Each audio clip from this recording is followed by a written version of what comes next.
trade. You're listening to Heard It on the X. Hi, folks. Welcome back to Heard It on the X. You're just listening to a little bit of a song there from a friend of mine, Frank Bish. And Frank passed away a few weeks ago, really early, very young age. And I just want to wish the best to Stephanie and his family. And that song, I think you could probably go on Facebook, maybe on Stephanie's Facebook, and see it. Stephanie Bish. But that's from a local Buffalo musician, Frank Bish. Yeah, and a tragic loss to the Buffalo music. Yeah, just another young guy, and it's something. And you know, we just seem to be focusing on death shows. I got to read you a quote here. This is from Gary Matola, owner of the Stone Pony. He said that the E Street Band was the soul of Asbury Park, which is. That's a pretty heavy statement, don't you think? Yeah, that's a huge statement. Yeah, I mean, that's, you know, could you imagine being down there at that time? It was such a musical area. Not to mention, Bon Jovi came from there, too. Yeah. I mean, they all, at one point, Bon Jovi was, Southside Johnny was the act. They were the, you know, they were in the 70s. They were the guys. Bruce got signed. And he did spend some time, you know, on the Jersey Shore, but basically at that point he was doing national stuff. Where Southside Johnny was at the Stone Pony Wednesdays, Thursdays, Fridays, I think. Yeah. You know, every week. But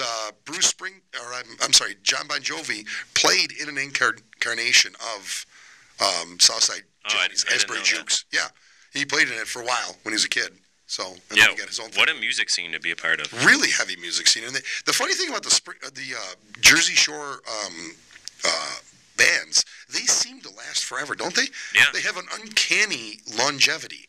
We're actually going to cover Bon Jovi later in music news. Are we? Yeah, they seem to go forever, and I'm sure, you know, Bruce will, you know, put something together soon, or, you know, I mean, this isn't the end for Bruce, but... They avoid scandal, too. They do. Did you notice that? Yeah. I mean, they really do. There's several bands that come out of Jersey. All they do is write music, play music, maybe drink a little.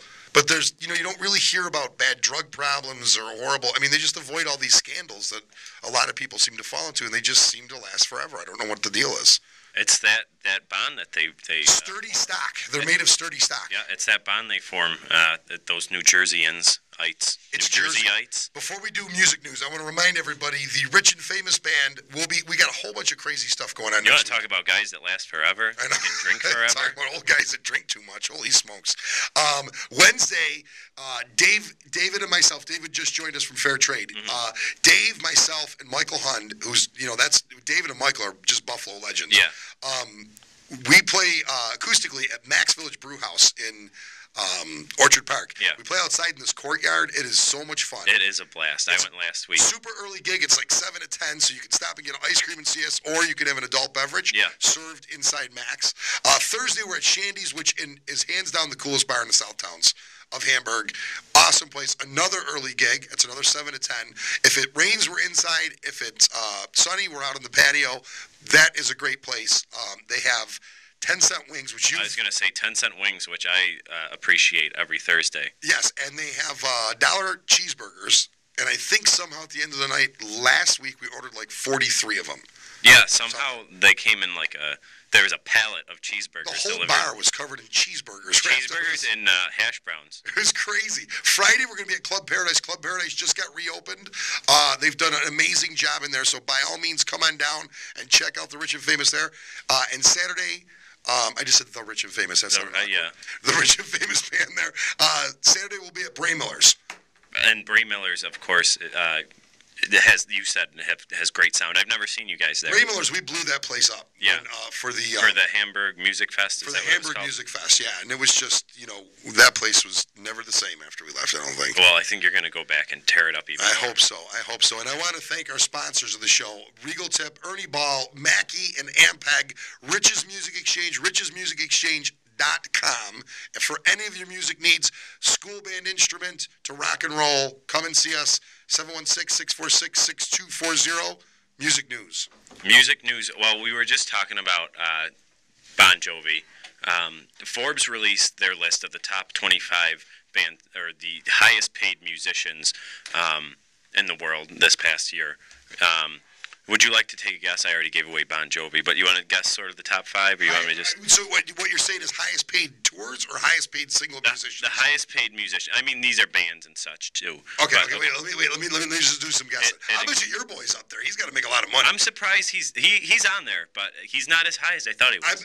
He got passed by some people. I think Bono makes a lot of money. They are number 1. U2 is number 1. I think Lady Gaga makes a lot of money. Lady Gaga was number 4. Bon Jovi was 2. Bon Jovi's Deuce? They are Deuce. It went U2, Bon Jovi. You want to guess 3? Justin Is Bieber. it the Stone? It can't be. They haven't done anything. I mean, is it Justin Bieber? Bieber's on there. He's 9. Is it Elton John? It's Elton John. The top 4, I'll just read. It's U2, Bon Jovi, Elton John, Lady Gaga at 4. Michael Bublé came in at 5, which I didn't realize. Sharon, I didn't realize the bubble was as big as it was. The bubble's making it rain. I know the bubble's big, but I didn't know the bubble's full of cash as well. Making it rain, baby. The bubble brought in $70 million. Are you kidding me? Yeah, and then $70 million. I didn't even know he toured that much. U2 has that huge 360 tour, so they brought in $195 million. And then number 2 was Bon Jovi with 125. But so McCartney was 6. The Black Eyed Peas were 7. The Eagles at 8. The Biebs was at 9. My boy Dave Matthews, my boys from Dave Matthews Band came in at 10. They were 51 million. But you want to know something though? Let's take Paul McCartney out of that list. Okay. How much did he make? He was at 67 million. How many shows did he do last year? It doesn't have the list. Yeah, that's what I was going to say. Is some of these bands. Bon Jovi has been on tour relentlessly since 1985. Mm-hmm. So they just tour all the time. So Bon Jovi's doing 200 shows to get that number. U2 is doing 200 shows. Paul McCartney's doing it in 10. Dave Matthews is doing a ton. You could go see Dave Matthews for $40. Right. He's doing a ton of shows. Yeah, last year they did and I don't even know the number. I think it's in the 80s. But yeah. So that's how he's bringing in that cash. At 13, just some notables. Taylor Swift was at 13. Your guys from AC/DC were at 18. And Rihanna came in at 25. What about Miley Cyrus? She not on there? Miley Cyrus, I do not see her on here. Huh. Katie, the most shocking one on their bubble. Oh, yeah. I was surprised that the bubble was so. Actually, the Black Eyed Peas at number 7. Really? That's I don't think that does shock me. How many times can you watch Fergie urinate in her bridges? Does she do that? Yeah, she does it on stage. She does that. And forgets the lyrics. Yeah. Cut One of out. the worst. I'm a huge Dave Matthews Band fan. I will just get to this. One of the worst things I've ever seen on a Dave Matthews Band stage. They let the Black Eyed Peas guest with them. They didn't know what to do because, obviously they don't play instruments. Yeah, it's so. Gymnastic routine. Yeah, so that's literally what happened. Is they just stood there and danced and Fergie was trying to scream and sing, but it just oh my god, it was horrible. And even you could tell Dave Matthews Band was why do we let these guys? Yeah, this was a guests? mistake. Yeah, but I was surprised they were at 7. Speaking of mistakes, I showed you that clip in the office today. I don't know if you got it in music news though. The Amy Winehouse clip. Yeah, I was gonna talk about it in music news, but yeah, she got out of rehab. She went in this for 2 weeks. 2-week rehab stint. It was like a conditioning stint before she went out on tour. But it's kind of like when someone gets hurt in baseball and they send them to the AAA on a conditioning stint. Right. So she went in for 2 weeks, came back on her tour opener, and was just so drunk. Terrible. It's terrible. You showed me the song Valerie that she did. Oh my God, it was horrible. It's disturbing. I feel so bad for this kid.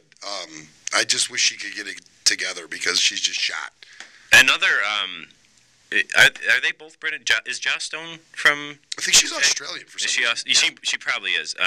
But there was apparently the cops they foiled a plan to murder and rob Joss Stone at her home this past week. Yeah, there were 2 men, a 30-year-old and a 33-year-old.